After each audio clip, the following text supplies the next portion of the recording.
Salve, muito boa noite. Nós estamos vivendo momentos tensos, tensos na política e na vida nossa, na vida de cada um. Saúde está sendo ameaçada e, com isso, vai todo o ânimo das pessoas, mas a gente não pode perder as esperanças. Aqui em Brasília, continua esse debate entre o presidente Jair Bolsonaro e o Supremo Tribunal Federal. Hoje, o presidente do Supremo, o ministro Dias Toffoli, veio a público dizer que, fora da legalidade, nada é possível, não se resolve crise assim. E fez duras críticas a agressões contra jornalistas que aconteceram aqui na Praça dos Três Poderes. O presidente Jair Bolsonaro foi obrigado pelo ministro Celso de Mello a apresentar em 72 horas as imagens das reuniões que o ministro Sérgio Moro, então ministro Sérgio Moro, disse que aconteceram no Palácio do Planalto, onde ele foi pressionado para interferir na Polícia Federal. Este é um inquérito que o grupo do presidente Jair Bolsonaro está prestando muita atenção. Não há possibilidade agora de impeachment no Congresso Nacional, mas esse inquérito pode crescer. Existem dois outros que podem ser anexados a ele. Uma investigação sobre fake news e agressões a ministros do Supremo Tribunal Federal e também essa história aí que está sendo investigada de um grupo que quer o fechamento do Congresso, o fechamento do Supremo e ainda intervenção militar. É assim que começamos hoje o Frente a Frente, diretamente dos estúdios da Rede Vida, aqui em Brasília. Hoje, a nossa convidada é a deputada Carmen Zanotto, Cidadania de Santa Catarina. Deputada, muito boa noite, obrigado por vir aqui aos estúdios da Rede Vida. Boa noite, muito obrigada pelo convite para estarmos aqui falando de um tema tão importante, que é a questão do coronavírus.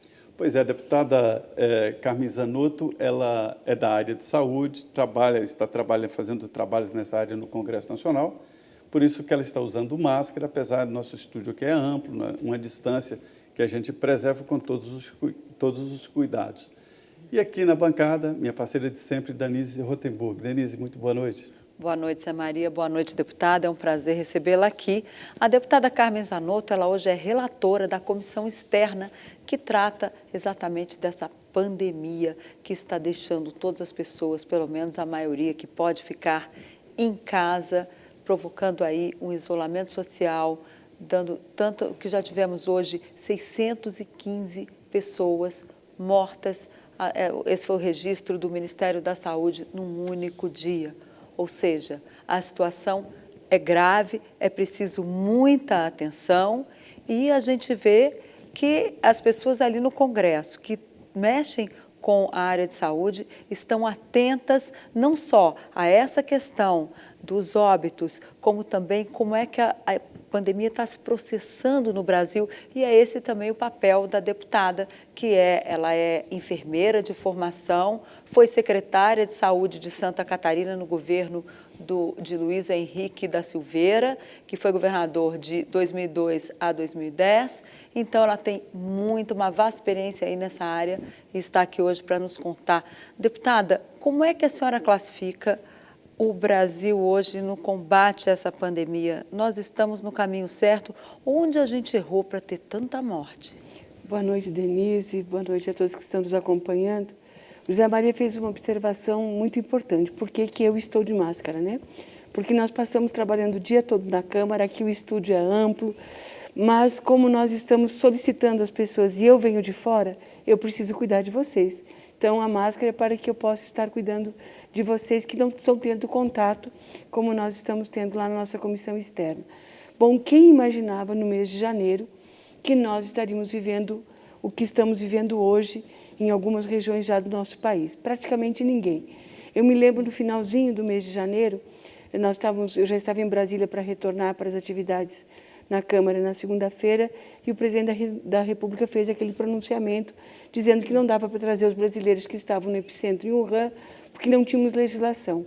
Estudamos naquele final de semana, fiz vários contatos com o Ministério da Saúde, com o nosso presidente Rodrigo Maia, e na terça-feira veio então o texto que a gente chamava do PL 23, que eu tive a oportunidade de ser a relatora já no dia 6.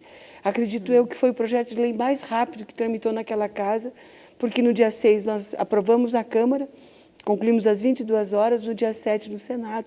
E, em seguida, o presidente sancionou que é a lei que dá as diretrizes das medidas, né, para o enfrentamento dessa emergência sanitária internacional. Não dá para a gente dizer que a gente errou, e nem quem está acertando e quem vai errar nesse processo. Só quando nós sairmos dessa situação. Agora, nós precisamos ter muita responsabilidade, e a responsabilidade ela vem de cada um de nós num primeiro momento. Como é uma situação mundial, a aquisição dos EPIs, os equipamentos de proteção individual, foram muito difíceis. A nossa reunião da comissão externa já aconteceu, ela foi instalada logo no comecinho, no dia 11 de fevereiro. No dia 18, nós já estávamos dentro do Ministério da Saúde questionando e conversando sobre a aquisição dos EPIs, dos respiradores. E como na China estava muito intenso ainda, e ela é grande produtora e exportadora desses materiais, a dificuldade, então, está para o mundo todo na aquisição deles, porque ela é mundial, essa pandemia, e esta é a grande preocupação. Sabe, Denise, a preocupação de proteger os trabalhadores da área da saúde para que eles possam atender a população que precisa com sinais e sintomas. E já está se conseguindo comprar esse material? Em que ponto nós estamos em relação a essa proteção dos agentes de saúde? Não, nós temos ainda muitas cidades com os estoques muito baixos, profissionais das unidades básicas de saúde sem uma máscara de proteção cirúrgica, utilizando máscara de pano. O ideal seria a máscara cirúrgica para os trabalhadores, porque as pessoas que chegam numa unidade de saúde, elas vão lá para outros tratamentos. Ou aquela pessoa, ou o seu acompanhante, ou o próprio trabalhador já pode estar, né, com o vírus e pode estar transmitindo sem saber porque é sintomático. Então, a proteção de todos os trabalhadores da área da saúde para nós ela é fundamental, é tema de várias audiências já que nós realizamos na comissão externa, e a aquisição dos respiradores, porque não basta a gente ter recursos humanos se nós também não tivermos os respiradores para socorrer a nossa população. Ô, deputada, hoje o Supremo Tribunal Federal derrubou um dos artigos dessa lei, né? Devolve ao município a autonomia total de decisão, inclusive de interromper estradas e tal. Ampliou, na verdade, a competência do município, sem solicitar a autorização da União, que era o artigo. Mas eu queria perguntar para a senhora o seguinte: por que a Câmara criar uma comissão externa? Qual é o objetivo dessa comissão externa da Câmara? Quando nós propusemos essa comissão externa, houveram dois requerimentos, um de minha autoria e um de autoria do deputado Dr. Luizinho. E a gente queria acompanhar as ações do enfrentamento a partir do texto legal que tinha sido aprovado na nossa casa. Nós também não tínhamos, não desejávamos que nós chegássemos neste momento. Mas o papel da comissão externa é tão grande e tão importante que foi a partir, por exemplo, uma coisinha básica, mas foi a partir dos encaminhamentos da comissão externa que nós voltamos a ter o álcool 70, que é o álcool que a gente limpa as superfícies. É claro que esse álcool ele é perigoso para a gente ter dentro de casa, sem cuidado. Ele era proibido vender, né, no supermercado, só em farmácia. Por quê? Por causa das crianças, por causa de... Ele era utilizado para acender churrasqueira e assim sucessivamente, para evitar, então, os acidentes domésticos. Tinha muito acidente. Mas ele é fundamental para a gente poder limpar superfícies, dar segurança. Então, o álcool 70 foi alterado e passou a ser produzido e comercializado a partir dessa iniciativa. Álcool gel, que antes nós só tínhamos a produção, por exemplo, uma farmácia de manipulação não podia produzir, para dar alguns exemplos. Então, o trabalho da comissão está desde a discussão da capacidade instalada dos leitos de enfermaria para o atendimento dos pacientes com sinais e sintomas respiratórios graves, positivos ou não, porque muitas vezes está demorando muito o resultado desses exames, até os leitos de UTI, assim como a testagem. A dinâmica nossa, para a gente ter ideia, hoje nós concluímos a 22ª reunião. E são reuniões riquíssimas, porque são com especialistas dos mais variados segmentos, e a gente consegue, a partir das nossas reuniões e a partir das iniciativas legislativas, fazer um enfrentamento desta pandemia. São reuniões remotas, né? E eu tenho acompanhado, são reuniões importantes com especialistas, né? Com avaliações, E quem fica lá no plenário é a senhora, né, o doutor Luizinho? Isto, eu, o deputado doutor Luizinho, que é o presidente, Isso. alguns colegas que estão na casa também E os participam, e os outros todos remotamente. E os nossos palestrantes e pesquisadores e especialistas, todos eles com a participação remota. Vamos ter, por exemplo, amanhã nós vamos ter às 10 horas o ministro de Estado da Saúde, que vai estar participando também conosco remotamente, mostrando para nós, o ministro Nelson, fazendo a leitura dele, os encaminhamentos dele como ministro da Saúde com relação a este enfrentamento. Ele hoje disse, inclusive, ele disse que está certo a questão do isolamento em cidades onde a situação é grave. Como é que a comissão já tem uma definição em relação a isso? A partir de quantos casos que deve ter isolamento? Como é que deve ser? Como é que uma cidade deve ser fechada? Porque, por exemplo, várias cidades no Brasil já estão entrando no lockdown, que aqui a gente pode chamar como tranca-rua, não sei se seria isso. Isolamento total, isolamento total, isso. Mas é porque as pessoas estão colocando isso no Twitter, dizendo assim, olha, vamos abrasileirar esse lockdown, porque senão vai todo mundo para a rua. Agora, se falar tranca-rua, muita gente vai ficar em casa. Aí, enfim, isso não é assunto para brincadeira. O isolamento social, a senhora acha que está certo da forma como está sendo feito? Já há uma conclusão da comissão a respeito disso? Quando eu coloquei que a gente não, nesse momento vai ser muito difícil avaliar quem errou no processo até agora e quem acertou, e só o tempo nos dirá, e o que significa o tempo, como nós vamos sair desta pandemia. Por quê? Porque alguns estados iniciaram há mais tempo. Por exemplo, o meu estado, o estado de Santa Catarina, foi um dos primeiros estados brasileiros a fazer o isolamento social, parando o comércio. Aqui também, né? Aqui também. E isso foi importante? Foi, gente. Se nós olharmos para trás, nós vamos perceber que parte desse distanciamento, desse isolamento social, ele foi significativo para não deixar o crescimento do número de casos ser muito acentuado. Mas ele precisa, nós vivemos um país continental, nos países que isso já aconteceu, eles estavam saindo do inverno, vamos entrar no inverno, então nós não sabemos como vai ser o comportamento deste vírus. É verdade. Isso. Agora, nossa grande preocupação com o sul do país, com os estados do sul em especial, é agora, a partir do dia 20 de maio. Então, a gente não sabe se o isolamento não foi muito cedo, um isolamento mais enérgico que aconteceu, e se não vai fazer falta agora, nesse período de inverno que nós vamos viver. O que ele permitiu, e esse debate como um todo, e isso começou a ficar muito acentuado a partir do dia 11 de maio, vamos lembrar disso, né? Que foi quando a comitiva do presidente da República retornou dos Estados Unidos. 11 de março. Março, isso, 11 de março. E, a partir dali, com um caso positivo, outro positivo, despertou, então, né, eu diria sem medo de errar, despertou, por parte de alguns, a leitura e o se debruçar em cima dessa pauta. Principalmente no Congresso. Exatamente. Foi ali que alguns senadores, eu me lembro que um senador me disse, nossa, eu abracei o senador e agora ele positivou. Isso, foi exatamente na quarta-feira à noite, nós tínhamos tido à tarde que nós chamamos na nossa casa regimentalmente uma comissão geral, e naquele dia era dia de sessão de Congresso. Então, nós tivemos que utilizar um outro plenário para a nossa comissão geral, porque nós não queríamos transferi-la pela importância do tema. Trabalhamos com o ministro Mandetta durante a tarde toda, foram 4 horas de debates com especialistas, e ele falando dos encaminhamentos já que o Ministério vinha fazendo. E, à noite, teve uma outra reunião no mesmo plenário, quando um dos senadores que estava na comitiva falou e relatou que tinham já casos positivos. E aí foi o alarme geral no país como um todo. Acendeu, aí sim eu acredito que as pessoas compreenderam, né, a partir do Congresso, o que nós poderíamos viver. Foi o dia que a OMS decretou a pandemia, né? Exatamente. Foi no dia 11 de março. Isso. Uma coisa que eu, sinceramente, na época, eu até perguntei no Ministério da Saúde, ninguém soube me responder na época.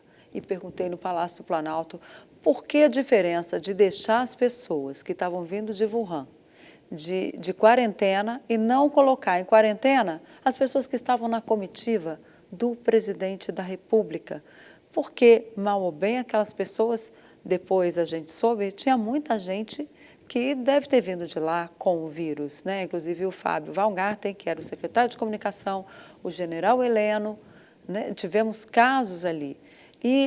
Mas não houve uma quarentena para as pessoas que estavam chegando de viagem. Havia uma recomendação. Não, houve, Denise. Não houve uma quarentena da forma com que foi. No dia 15, o presidente estava numa manifestação em frente ao Palácio do Planalto. Ele foi, cumprimentou as pessoas, tirou selfies.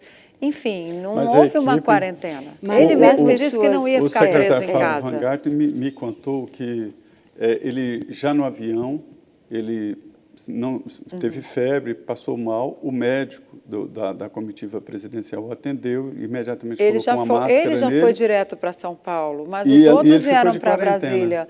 O senador Nelson Trade... Ele já colocou máscara dentro do avião, essa informação eu não conhecia. Sim, o médico já desconfiou.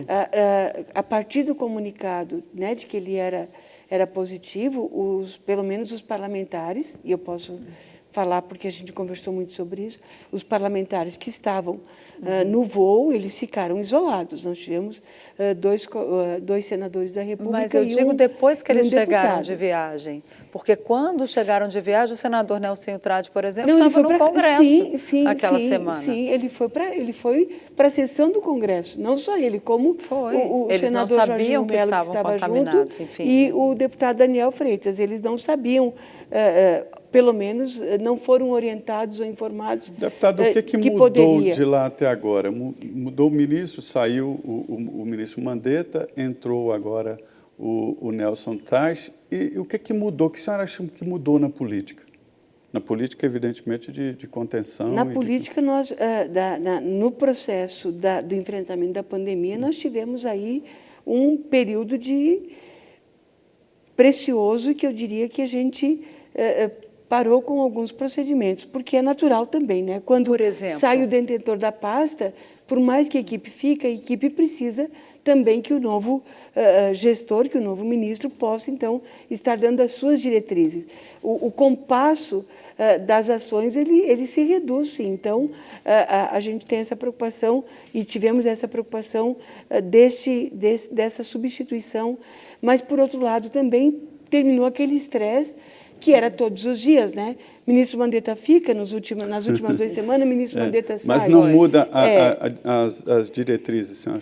O ministro Nelson, e um dos conflitos do ministro Mandetta era a defesa, né, do isolamento para algumas situações. Ele nunca disse que era para fazer um isolamento total e de ponta a ponta do país, né? Mas ele falava da importância da gente reduzir a circulação do vírus para evitar o colapso na rede de saúde. Porque se todos ficassem doentes ao mesmo tempo... E o Nelson Trade também fala a mesma coisa. E o ministro Nelson Trade também tem falado sobre isso, da importância da gente cuidar da vida das pessoas e cuidar da saúde das pessoas, porque se todos forem para uma unidade hospitalar, para o nosso serviço de saúde, por mais que o Sistema Único de Saúde avançou nos últimos anos, com a nossa Constituição de 88, ele não vai dar conta, ele vai colapsar. Em alguns estados já está acontecendo isso, né? Os exemplos que nós estamos vendo no país são exemplos que nós não queremos para o resto do país, entende? Porque a gente tem que reforçar o atendimento. Em Manaus, já pensou se nós tivéssemos que reforçar profissionais médicos, respiradores, equipamentos para todo o país ao mesmo tempo? Então, é muito complexo isso. Por isso que o respeito ao desenho de cada estado, por sermos um país muito grande, temos vulnerabilidades que outras regiões do mundo provavelmente não tiveram, né? Por exemplo, as nossas periferias das grandes cidades. Quando a gente fala também, né? Se você tem sinais e sintomas, fique em casa. Algumas pessoas não têm condições de ficarem isoladas porque são 6, 8 pessoas num único cômodo. Então, também o cuidado daquela pessoa fica mais complexo. Ok, nós vamos voltar a esse assunto no próximo bloco. Vamos agora para o intervalo. É rapidinho, a gente já volta com mais notícias para você com a deputada Carmen Zanotto, do Cidadania de Santa Catarina e relatora da Comissão Externa, que cuida das medidas em relação ao coronavírus e à Covid-19. Voltamos rapidinho, não saia daí.